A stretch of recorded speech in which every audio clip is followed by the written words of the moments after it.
आपस में बराबर होता है, आपस में क्या होता है, बराबर होता है। तो लेकिन मैं आपको यहाँ पर एक चीज और लिख देता हूँ कि यहाँ पर देखो आधार डी पर, आधार किस पर, डी पर दो का त्रिभुज बन रहा है, तो यहाँ पर लिख देते हैं कि आधार डी पर, कि एक ही आधार डी पर, एक ही आधार, एक ही आधार डी पर दो त्रिभुज, यानी कि पहला क्या है, पहला आपका बी डी है, पहला आपका बी डी ई है, और दूसरा क्या है, डी ई सी। तो दो त्रिभुज यानी कि त्रिभुज बी डी ई और त्रिभुज डी ई सी बन रहा है। ठीक है, इसको भी आप लिख लीजिएगा यहाँ पर कि एक ही आधार डी पर दो त्रिभुज बी डी और त्रिभुज डी ई सी बन रहा है। तो यहाँ पर हम जानते हैं कि समांतर रेखा के बीच एक ही आधार पर बने दो त्रिभुजों का क्षेत्रफल आपस में क्या होता है, बराबर होता है। तो दो त्रिभुज, त्रिभुज बी डी ई और त्रिभुज डी ई सी का एरिया आपस में क्या होगा, बराबर होगा। तो यहाँ पर हम लोग उसको भी लिखेंगे कि area of triangle, area of triangle B D E. अब क्या है वो तो हमको पता नहीं, लेकिन हम लोग इसको ऐसे लिख सकते हैं कि त्रिभुज डी ई सी का क्षेत्रफल और बी डी ई का क्षेत्रफल आपस में क्या है, बराबर है। अब देखिए कि अगर हम बी डी ई का वैल्यू डी ई सी रख दें, ठीक है, या डी ई सी का वैल्यू कहाँ रख दे, बी डी ई में, हम लोग कुछ भी रख सकते हैं। लेकिन सपोज दैट मान लीजिए कि area of triangle B D का वैल्यू कहाँ रखेंगे, जहाँ पर बी डी है, तो बी डी आपका कहाँ पर है, बी डी ई आपका कहाँ पर है, बी डी आपका समीकरण 3 में है। तो बी डी का वैल्यू कहाँ रखेंगे, समीकरण 3 में, और बी डी की जगह क्या हो जाएगा, डी ई सी। तो एल एच एस बराबर है, तो आर एच एस क्या हो जाएगा, खुद ब खुद बराबर हो जाएगा। या तो हम लोग डी ई सी का जगह क्या रखेंगे, बी डी, तो एल एच एस क्या हो जाएगा, बराबर हो जाएगा, और आर एच एस आपस में बराबर हो जाएगा। तो यहाँ पर हम लोग लिख देते हैं कि area of triangle B D E, B D E का मान कहाँ देने पर, समीकरण 3 में देने पर। तो ये तो आपका क्या है, ये तो आपका समीकरण 3 ही है, ये आपका क्या है, समीकरण 3 है। तो समीकरण 3 में देने पर, समीकरण 3 में देने पर, समीकरण 3 में देने पर, तो अब देखिए हम लोग ऊपर को देख के लिखेंगे। तो area of triangle A D की जगह ए डी रहेगा, उसमें कोई परिवर्तन नहीं, लेकिन बी डी की जगह क्या हो जाएगा, D E C. B D का वैल्यू देंगे, तो एरिया ऑफ ट्रायंगल का area of triangle A D E और बटा में area of triangle B D के जगह क्या लिखाएगा, डी ई सी, और बराबर क्या हो जाएगा, ए डी बटा डी बी। और इसको आप मान लो क्या, समीकरण 7, क्या मान लो, समीकरण 7 मान लो। अब देखो कि समीकरण 6 और 7 में, तो area of triangle A D और बटा area of triangle D E C, area of triangle A D और बटा area of triangle D E C. तो एल एच एस बराबर है, तो आर एच एस क्या हो जाएगा, खुद ब खुद बराबर हो जाएगा। तो समीकरण 6 और 7 से, समीकरण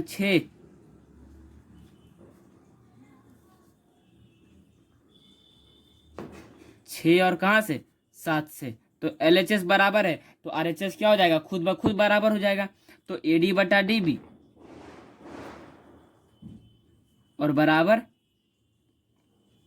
ए ई बटा ई सी। तो ये आपका क्या हो गया है, प्रूव हो गया है कि ए डी बटा डी बी और बराबर ए ई बटा ई सी। तो जब आपका दिया रहे कि रेखाएं क्या है, समांतर है, तो भुजाएं क्या होंगे, समानुपाती होंगे, यानी कि ए डी बटा डी बी और ए ई बटा ई सी।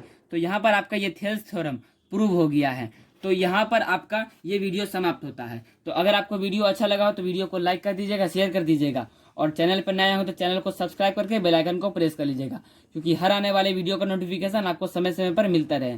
तो मिलते हैं नेक्स्ट वीडियो में, तब तक के लिए जय हिंद, जय भारत, वंदे मातरम।